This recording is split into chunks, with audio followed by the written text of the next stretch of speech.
بسم الله الرحمن الرحيم الحمد لله رب العالمين والصلاة والسلام على أشرف الأنبياء والمرسلين نبينا محمد وعلى آله وأصحابه أجمعين أما بعد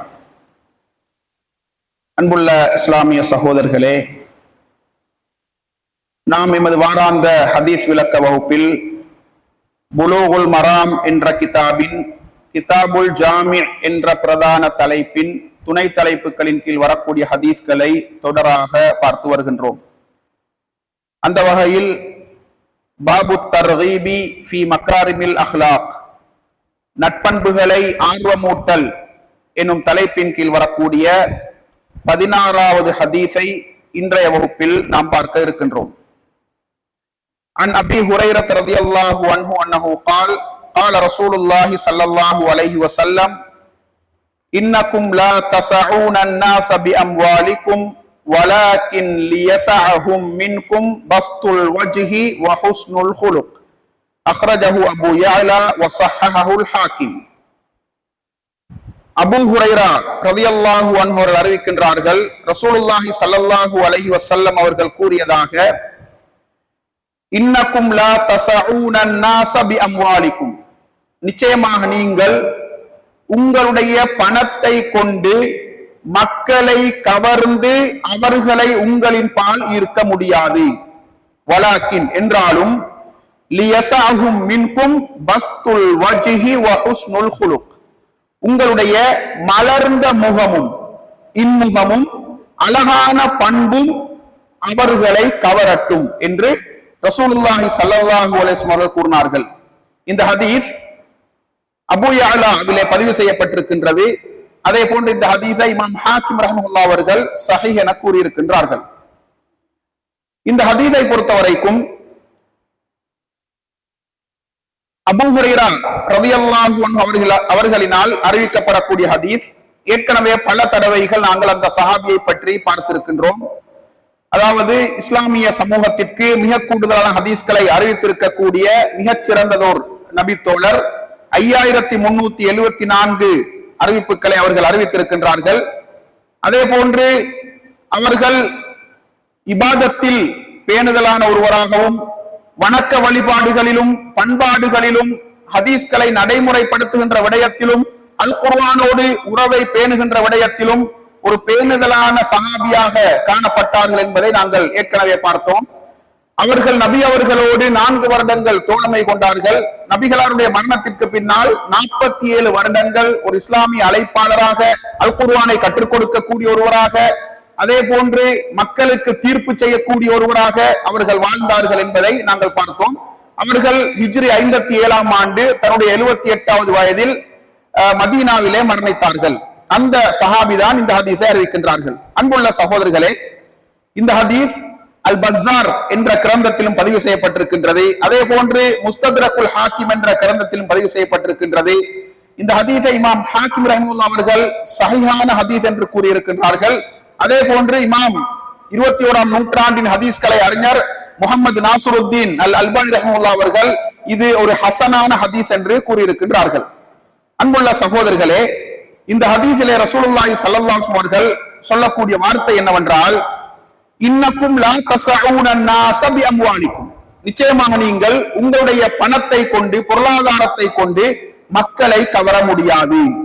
பணத்தால் ஒருபொழுதும் மக்கள் மனதில் உண்மையான இடத்தை நாங்கள் பிடிக்க முடியாது. பணத்தை கொண்டு பொருளாதாரத்தை கொண்டு மக்களுடைய உள்ளத்தில் நாங்கள் ஆழமான ஆரோக்கியமான இடத்தை பிடிக்க முடியாது. பணம் எவ்வளவுதான் நம்மிடத்தில் இருந்தாலும், எவ்வளவுதான் ஒரு பெரிய தொகை நம்மிடத்தில் இருந்தாலும் கூட அந்த பணம் அல்லாஹ்வுடைய பார்வையில் மிக குறைவானது. அதை நாம் எல்லோருக்கும் கொடுக்க முடியாது. நம்மிடத்தில் இருக்கக்கூடிய பணத்தை எல்லோருக்கும் நாம் கொடுக்க முடியாது. உலகத்தில் தேவையுடைய எல்லோருக்கும் அதை நாங்கள் கொடுக்க முடியாது. அதே போன்று பணத்தை கொண்டு நாங்கள் ஒருபொழுதும் மக்களை திருப்திப்படுத்த முடியாது. மக்களை நாங்கள் பணத்தை கொண்டு ஒருபொழுதும் திருப்திப்படுத்த முடியாது. நாம் உதவி செய்து கொண்டிருக்கக்கூடிய மக்களுக்கு செய்யக்கூடிய உதவியை நாம் நிறுத்திவிட்டால் அவர்களுடனான உறவும் துண்டிக்கப்பட்டு விடும். அந்த அளவுக்குத்தான் பணம் மக்கள் மத்தியிலே செல்வாக்கு செலுத்தும் என்பதை நாம் தெரிந்து கொள்ள வேண்டும். எனவே அன்புக்குரிய சகோதரர்களே, பணம் கிடைக்கக்கூடியவர்கள், உதவி கிடைக்கக்கூடியவர்கள் கூட கிடைப்பதை கொண்டு திருப்தி அடைய மாட்டார்கள். இன்னும் கிடைக்காதா, இன்னும் எனக்கு அதிகம் கிடைக்க வேண்டும், இதைவிட பெரிய தொகை எனக்கு கிடைக்க வேண்டும் என்றுதான் ஆசைப்படுவார்கள். அதனால் தான் நபி அவர்கள் சொன்னார்கள், ஒரு பொழுதும் உங்களுடைய பணத்தை கொண்டு நீங்கள் மக்களை கவர முடியாது, மக்களுடைய உள்ளத்தில் நீங்கள் இடம் பிடிக்க முடியாது, மக்களை உங்களுடைய பக்கம் நீங்கள் ஈர்க்க முடியாது என்று நபி அவர்கள் சொல்லிவிட்டு சொன்னார்கள். என்றாலும் நீங்கள் மக்களை கவர வேண்டும் என்றால், மக்களை உங்களின் பக்கம் நீங்கள் ஈர்க்க வேண்டும் என்றால், மக்கள் மனதில் நீங்கள் இடம் பிடிக்க வேண்டும் என்றால் 2 பண்புகள் உங்களிடத்திலே இருக்க வேண்டும். ஒன்று பஸ்துல் வஜ், இன்முகம், அதாவது சிரித்த முகத்தோடு நீங்கள் மக்களை சந்திக்க வேண்டும். இரண்டாவது அழகான பண்பாடு, அழகான பண்பாடு. அன்புள்ள சகோதரர்களே, மக்களை இன்முகத்துடன் சந்திப்பது, புன்னகைத்த முகத்துடன் அவர்களுடன் பழகுவது, அவர்களுடனான நிரந்தர ஆரோக்கியமான உறவை எமக்கு ஏற்படுத்தும். நிரந்தரமான உறவாக இருக்கும், நல்ல உறவாக இருக்கும், ஆரோக்கியமான உறவாக அது இருக்கும். நாங்கள் எப்பொழுதும் மக்களோடு இன்முகத்தோடு, மலர்ந்த முகத்துடன், புன்னகையுடன், சிரித்த முகத்துடன் அவர்களை சந்தித்து அவர்களோடு நாங்கள் உறவை ஏற்படுத்தி கொண்டால், அவர்களோடு நாங்கள் பழகினால் நிச்சயமாக நிரந்தரமான ஆரோக்கியமான உறவை அது ஏற்படுத்தும். அதே போன்று அப்பண்புகள் அவர்களின் உள்ளத்தில் தாக்கத்தை நிச்சயமாக ஏற்படுத்தும். அந்த 2 பண்புகளும் அவர்களுடைய உள்ளத்திலே தாக்கத்தை ஏற்படுத்தும். அதே போன்று இந்த 2 பண்புகளும் எந்த விதமான செலவையும் எங்களுக்கு ஏற்படுத்தாது. மக்களை பார்த்து சிரிப்பதற்கு, சிரித்த முகத்துடன் மலர்ந்த முகத்துடன் நாங்கள் மக்களை சந்திப்பது, மக்களோடு நாங்கள் பழகுவது எங்களுக்கு பொருளாதார கஷ்டத்தையும் சிரமத்தையும் செலவையும் ஒருபொழுதும் ஏற்படுத்த மாட்டாது என்பதையும் நாம் தெரிந்து கொள்ள வேண்டும். நபிகளார் ஸல்லல்லாஹு அலைஹி வஸல்லம் கூறினார்கள், அதாவது தபஸ்ஸுமுக ஃபீ வஜ்ஹி அஹீக ஸதகா, நாங்கள் பணத்தால் அடையக்கூடிய நன்மையை புன்னகையால் அடையலாம் என்று அல்லாஹ்வுடைய தூதர் வழிகாட்டினார்கள். எப்படி? உன்னுடைய சகோதரனுடைய முகத்தை இன்முகத்துடன் நீ பார்ப்பது, புன்னகையுடன் பார்ப்பது உனக்கு சதகாவின் நன்மையை பெற்றுத்தரும் என்று சொன்னார்கள். அன்புள்ள சகோதரர்களே, நாங்கள் எங்களுடைய சகோதரர்களை, ஈமானிய உறவுகளை, இஸ்லாமிய சகோதரர்களை புன்னகையுடன், சிரித்த முகத்துடன், மலர்ந்த முகத்துடன் பார்ப்பது எங்களுக்கு அல்லாஹ்விடத்தில் சதகாவின் நன்மையை, தர்மத்தின் நன்மையை பெற்றுத்தரும் என்று நபி அவர்கள் சொன்னார்கள். அதே போன்று அல்லாஹ் தஆலா நபி அவர்களை பார்த்து சொல்லக்கூடிய செய்தி என்ன தெரியுமா? அல்லாஹ்வுடைய தூதரின் தாவா வெற்றி பெறுவதற்கு காரணம் நபிகளாருடைய நளினமான போக்கு, நபிகளாருடைய கனிவான அணுகுமுறை. ஆனால் தான் நபி அவர்களை பார்த்து அல்லாஹ் தஆலா சொல்கின்றான், ஃபபிமா ரஹ்மத்தின் மினல்லாஹி லின்தலஹு, அல்லாஹ்வுடைய அருளை கொண்டு அந்த மக்களோடு நீங்கள் கனிவாக நடந்தீர்கள். வலவ் குன்த ஃபவ்வன் கலீயல் கல்பி லம் ஃபவ்வு மின் ஹவ்லிக், நீங்கள் கடின உள்ளம் படைத்தவராக, கடுமையான போக்கை உடையவராக இருந்திருந்தால் அந்த மக்கள் உங்களை விட்டு பிரிந்து சென்றிருப்பார்கள், உங்களை ஏற்றுக்கொண்டிருக்க மாட்டார்கள், உங்களை ஈமான் கொண்டிருக்க மாட்டார்கள், நீங்கள் கொண்டு வந்த மார்க்கத்தை ஏற்றுக்கொண்டிருக்க மாட்டார்கள்.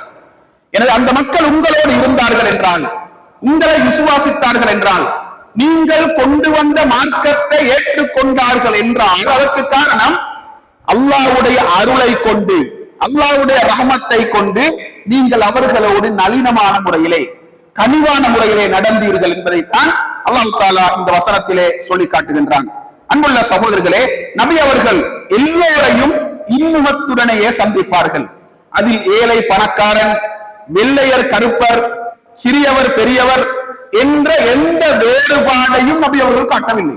எல்லோரையும் சம அளவில் இன்முகத்தோடு மலர்ந்த முகத்துடன் சந்திக்கக்கூடியவர்களாக அல்லாஹ்வுடைய தூதரின் சுன்னா இருந்தது என்பதை நாங்கள் பார்க்க முடியும். எப்பொழுதும் நபி அவர்கள் மலர்ந்த முகத்துடன் காட்சி அளிப்பார்கள். அதனால் தான் அப்துல்லாஹ் இப்னுல் ஹாரிஸ் ரலியல்லாஹு அன்ஹு அவர்கள் கூறுகின்றார்கள், இந்த உலகத்தில் அல்லாஹ்வுடைய தூதரை விட அதிகம் புன்னகைத்த ஒருவரை நான் கண்டதில்லை என்று சொல்கின்றார்கள். இந்த உலகத்திலேயே மிக கூடுதலாக புன்னகைக்கக்கூடிய ஒரு மனிதராக, இன்முகத்துடன் மக்கள் மத்தியிலே வலம் வரக்கூடிய ஒரு மனிதராக அல்லாஹ்வுடைய தூதர் ஸல்லல்லாஹு அலைஹி வஸல்லம் அவர்களை தான் நான் கண்டேன் என்று அப்துல்லாஹ் இப்னுல் ஹாரிஸ் ரலியல்லாஹு அன்ஹு அவர்கள் கூறுகின்றார்கள்.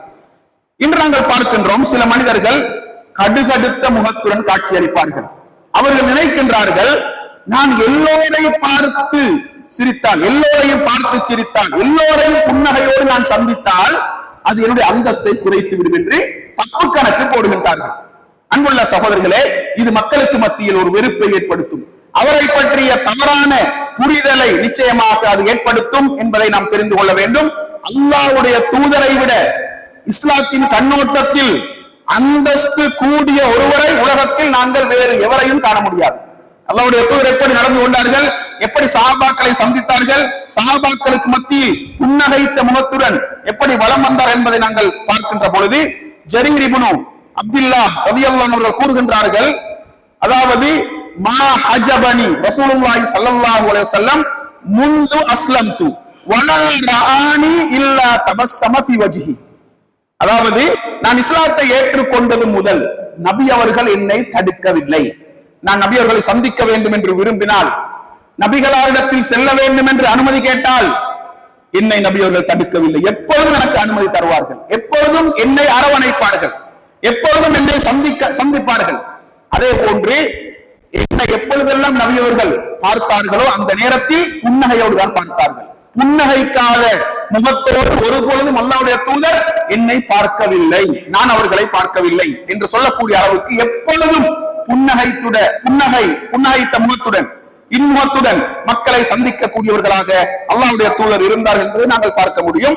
அதே போன்று இன்முகத்துடன் பிறரை நாம் சந்திப்பதை கூட அற்பமாக கருதக்கூடாது. அதை நாங்கள் ஒரு சிம்பிளாக, அதை ஒரு அற்பமான செயலாக கருதக்கூடாது என்று இஸ்லாம் எங்களுக்கு வழிகாட்டுகின்றது. அதனால் நபி அவர்கள் சொன்னார்கள், லா தஹ்திரன்ன மினல் மஅரூஃபி ஷைஅன் வலவ் அன் தல்கா அஹாக பிவஜ்ஹின் தல்க். நல்ல காரியத்தில் எந்த ஒன்றையும் நீங்கள் அற்பமாக கருத வேண்டாம். எந்த அளவுக்கு என்றால், உன்னுடைய சகோதரனை இன்முகத்துடன் நீ சந்திப்பதை கூட என்று நபி அவர்கள் சொன்னார்கள். உன்னுடைய சகோதரனை இன்முகத்துடன் புன்னகையுடன் நீ சந்திப்பதை கூட அற்பமாக நினைக்காது. அது ஒரு சிறந்த காரியம், ஒரு நன்மையான காரியம் என்று அல்லாஹ்வுடைய தூதர் எங்களுக்கு வழிகாட்டினார்கள். எனவே இந்த ஹதீஸ் சொல்லக்கூடிய முதலாவது விடயம், புன்னகைத்த முகத்துடன் இன்முகத்துடன் நாங்கள் மக்களுக்கு மத்தியில் வலம் வர வேண்டும். இரண்டாவது பண்பு என்னவென்றால், மக்களோடு அழகான பண்பாட்டுடன் நாங்கள் நடந்து கொள்ள வேண்டும். மக்களுடைய அழகிய பண்பாட்டுடன் நாம் நடந்து கொள்ள வேண்டும். அல்லாஹ்வுடைய தூதர் அழகான பண்பாட்டுக்கு கொடுத்த வரைவிலக்கணம் என்னவென்றால், அல் பிர்ரு ஹுஸ்னுல் குலுக். நன்மை என்றால் அழகான பண்பாடு, நன்மை என்றால் அழகான பண்பு என்று அல்லாஹ்வுடைய தூதர் ஒட்டுமொத்த நன்மைக்கும் அழகான பண்பு என்று ரத்தின சுருக்கமாக வரைவிலக்கணம் சொன்னதை நாங்கள் பார்க்க முடியும். அதே போன்று நபி அவர்கள் சொன்னார்கள், இன்ன அஹப்பக்கும் இலைய வ அக்ரபக்கும் மின்னி மஜ்லிஸன் யௌமல் கியாமத்தி அஹாசினுக்கும் அஹ்லாகா. மறுமை நாளில் எனக்கு மிக நேசத்திற்குரியவர் யார் என்றால், எனக்கு மிக நெருக்கமாக அமரக்கூடியவர் யார் என்றால் அஹாசினுக்கும் அஹ்லாகா, உங்களில் அழகான பண்பாட்டை உடையவரே என்று அருமை தூதர் ஸல்லல்லாஹு அலைஹி வஸல்லம் சொல்லி காட்டினார்கள். எனவே அன்புக்குரிய சகோதரர்களே, அல்லாஹ்வுடைய தூதரின் நேசத்தை பெற்றுத்தரக்கூடிய ஒரு பண்பாக, அல்லாஹ்வுடைய தூதருக்கு பக்கத்தில் எங்களை கொண்டு போய் அமர்த்தக்கூடிய ஒரு குணமாக அழகான பண்பாடு இருக்கின்றது என்பதை நாம் தெரிந்து கொள்ள வேண்டும். அதே போன்று ஒரு முஃமின் மக்களுடன் அழகிய பண்பாட்டுடன் நடந்து கொள்வதுடன் அழகிய வார்த்தைகளை கொண்டு அவர்களுடன் உறவாட வேண்டும். அழகான வார்த்தைகள், வார்த்தை பிரயோகங்கள் அழகாக இருக்க வேண்டும், நாகரிகமாக இருக்க வேண்டும், அநாகரிகமாக இருக்கக்கூடாது, அசிங்கமாக இருக்கக்கூடாது, அருவருப்பாக இருக்கக்கூடாது, வெறுப்பை ஏற்படுத்தக்கூடியதாக இருக்கக்கூடாது. மக்களுடைய உள்ளத்தில் தாக்கம் செலுத்துகின்ற வார்த்தை பிரயோகங்களாக இருக்க வேண்டும். மக்களுடைய உள்ளத்தை கவரக்கூடிய வார்த்தை பிரயோகங்களாக இருக்க வேண்டும் என்ற விடயத்தில் நாங்கள் கவனம் செலுத்த வேண்டும். எனவே தீய வார்த்தைகளை நாங்கள் ஒருபொழுதும் பிரயோகிக்க கூடாது என்று இஸ்லாம் எங்களுக்கு வழிகாட்டுகின்றது. மக்களுடனான உறவு எப்படி இருக்க வேண்டும் என்பதை தெளிவுபடுத்தக்கூடிய ஒரு சிறந்த ஹதீஸாக இந்த ஹதீஸ் இருக்கின்றது. அன்புக்குரிய சகோதரர்களே, மக்கள் என்று சொல்லக்கூடிய நேரத்தில் முதலாக அந்த வட்டத்திற்குள் வரக்கூடியவர்கள் எங்களை சூழ எங்களோடு கலந்து வாழக்கூடியவர்கள், குறிப்பாக எங்களுடைய மனைவிமார்கள், எங்களுடைய பிள்ளைகள், எங்களுடைய குடும்பத்தார்கள். மனைவிமார்கள் எங்களுக்கு கட்டுப்பட வேண்டும் என்று நாங்கள் விரும்பினால், நாங்கள் சொல்லக்கூடிய வழிகாட்டல்களை ஏற்றுக்கொள்ள வேண்டும் என்று விரும்பினால், பிள்ளைகள் எங்களுக்கு கட்டுப்பட வேண்டும் என்று நாங்கள் விரும்பினால் அவர்களோடு கனிவாக நடக்க வேண்டும், அவர்களோடு இன்முகத்தோடும் அழகான பண்பாட்டுடனும் நடந்து கொள்ள வேண்டும் என்று இஸ்லாம் எங்களுக்கு வழிகாட்டி இருக்கின்றது என்பதை நாங்கள் பார்க்க முடியும். ரசூலுல்லாஹி ஸல்லல்லாஹு அலைஹி வஸல்லம் அவர்கள் மிக பெரும் சமூக பொறுப்புகளோடு இருந்தார்கள். ஒரு சமூகத்தின் தலைவர், சமூகத்தின் பிரச்சனைகளை சுமந்திருந்தார்கள். அப்படிப்பட்ட அல்லாஹ்வின் தூதர் ஸல்லல்லாஹு அலைஹி வஸல்லம் அவர்களிடத்திலே கேட்கப்படுகின்றது, மன் அஹப்புன் நாஸி இலைக், உங்களுக்கு மக்களில் மிக நேசத்திற்குரியவர் யார் என்று கேட்கப்பட்ட நேரத்தில் கால ஆயிஷா, ஆயிஷா என்று சொன்னார்கள். நபிகளுடைய மனைவி ஆயிஷா தான் எனக்கு மக்களில் மிக விருப்பத்திற்குரியவர் என்று சொன்ன பொழுது, கீழ வமினர் ரிஜால், ஆண்களில் யார் என்று கேட்ட நேரத்தில் கால அபூஹா, ஆயிஷாவுடைய தந்தை என்று சொன்னார்கள். அபூபக்கர் என்று கூட சொல்லவில்லை, ஆயிஷாவுடைய தந்தை. அந்த பதிலில் கூட தன்னுடைய மனைவியை சந்தோஷப்படுத்த வேண்டும் என்று அல்லாஹ்வுடைய தூதர் விரும்பினார்கள். அதனால் தான் ஆயிஷாவின் தந்தை என்று நபிகளார் ஸல்லல்லாஹு அலைஹி வஸல்லம் பதில் சொன்னார்கள். அதே போன்று அன்புக்குரிய சகோதரிகளே, ரசூலுல்லாஹி ஸல்லல்லாஹு அலைஹி வஸல்லம் அவர்கள் எந்த அளவுக்கு மனைமார்களோடு மிக நெருக்கமாக நடந்து கொண்டார்கள் என்றால், மனைமார்களை சந்தோஷப்படுத்துவதில் எந்த அளவுக்கு கவனம் செலுத்தினார்கள் என்றால், ஆயிஷா ரலியல்லாஹு அன்ஹா அவர்கள் மாத விலக்கோடு இருப்பார்கள், மாதவிடாய் காலத்திலே இருப்பார்கள். அந்த நேரத்தில் அவர்கள் ஒரு பாத்திரத்தில் நீர் அருந்தினால் நபி அவர்கள் அந்த பாத்திரத்தை எடுத்து ஆயிஷா ரலியல்லாஹு அன்ஹா அவர்கள் எந்த இடத்தில் வாயை வைத்து குடித்தார்களோ அந்த இடத்தில் நபி அவர்கள் வாயை வைத்து குடிப்பார்கள். இந்த அளவுக்கு மனைவியை சந்தோஷப்படுத்துவதில் அல்லாஹ்வுடைய தூதர் கவனம் செலுத்தினார்கள். மனைவியோடு நபி அவர்கள் ஓட்ட பந்தயத்தில் கூட ஈடுபட்டார்கள். ஒரு முறை நபிகளார் ஸல்லல்லாஹு அலைஹி வஸல்லம் அவர்கள் ஒரு யுத்தத்திற்காக வேண்டி சஹாபாக்களோடு சென்று கொண்டிருந்த நேரத்தில், ஏனென்றால் நபி அவர்கள் மேற்கொண்ட பயணங்கள் ஒன்றோ யுத்தத்திற்காக மேற்கொண்ட பயணம், அல்லது ஹஜ்ஜுக்கான பயணம், அல்லது உம்ராவுக்கான பயணம்.